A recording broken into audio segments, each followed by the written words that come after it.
నక్షత్రాలుగా ఉదయించే సూర్యులుగా మీ అందరికీ ఉపాధ్యాయ దినోత్సవ శుభాకాంక్షలు తెలియజేస్తూ నేను కొద్ది మాటలు మీకు చెప్పి ముగిస్తాను.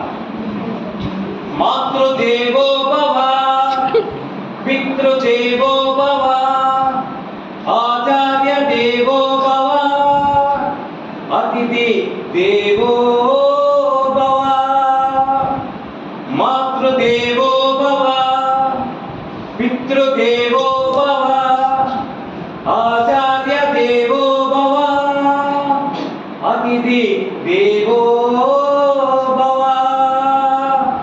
మొట్టమొదట ఈ ప్రపంచంలో తల్లిని పూజించాలి, తల్లిని ఆరాధించాలి, తల్లిని గౌరవించాలి. రెండో స్థానం తండ్రి గారిని ప్రేమించాలి, తండ్రి గారిని ఆరాధించాలి, తండ్రి గారిని గౌరవించాలి, తండ్రికి మనం లోబడి బతకాలి.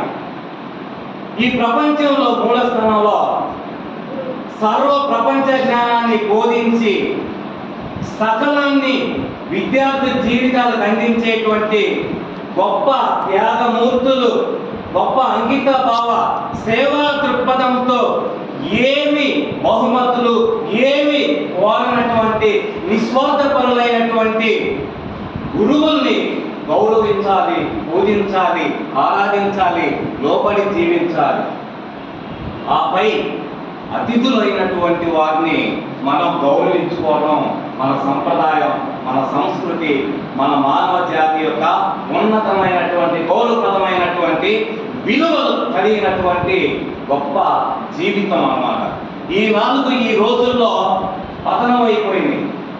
ఈ 4 అంశాలకి నేటి తరం, నేటి విద్యార్థి తరం, నేటి మానవ జాతి అంకిత భావంగా లేవు.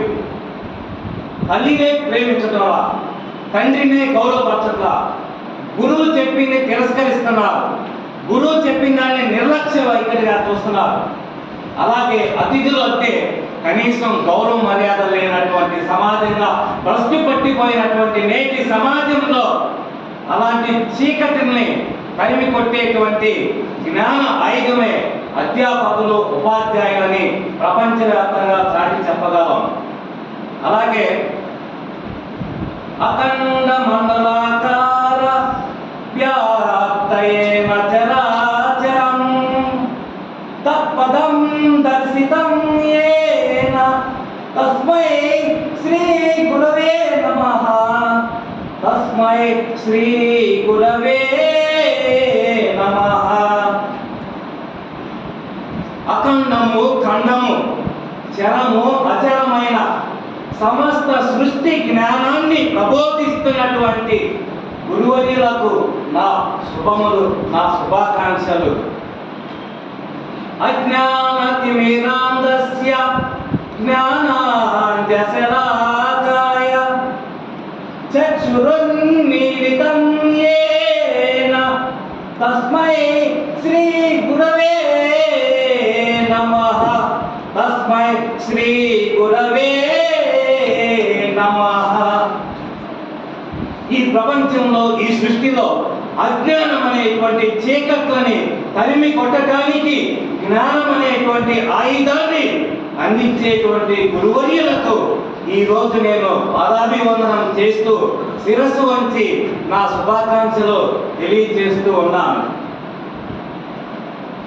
ఏ స్వార్థం లేకుండా తన ఇంటిలో బిడ్డలాగా కళాశాలలో, పాఠశాలలో ఇచ్చేసినటువంటి విద్యార్థులే మా బిడ్డలు అంటూ బంగారు భవిష్యత్తుకి పాటలు వేయగలిగేవాడు ఈ సృష్టిలో, ఈ ప్రపంచంలో గురువు ఒక్కడే అని కోట్ల మందిలో నేను ఘంటాపదంగా చెప్పగలను.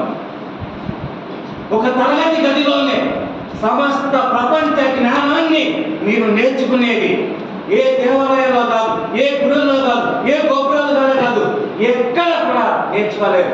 కేవలము ఒక తరగతి గదిలో మాత్రమే ప్రతి విద్యార్థి తనను తాను సంపూర్ణంగా తీర్చిదిద్దుకుని అద్భుతమైనటువంటి జీవితాన్ని గడిపేటువంటి, బ్రతికించేటువంటి విలువలతో, నైతికతతో, మానవత్వంతో జీవించేటట్లు సృష్టించేటువంటి సృష్టి శక్తి ఉపాధ్యాయులు అధ్యాపకులు మాత్రమే ఈ యొక్క ప్రపంచంలోని ఘట్టపదంగా చెప్పగలను. స్వగృహే పూజ్యతే మూర్ఖః స్వగ్రామే పూజ్యతే ప్రభుః స్వదేశే పూజ్యతే రాజు విద్వాన్ సర్వత్ర పూజ్యతే విద్వాన్ సర్వత్ర పూజ్యతే. అంటే ఇంట్లో మూర్ఖుడికి ఇంట్లో తప్ప గౌరవప్రదం ఎక్కడ లభించదు. స్నేహితులు, బంధువులు, బయట సమాజంలో ఎవరు ప్రేమించరు, ఎవరు గౌరవించరు. కేవలం తల్లిదండ్రులు కన్నా నేరానికి రక్త మాంసం ముద్దలు కాబట్టి వారు మాత్రమే ప్రేమించగలరు.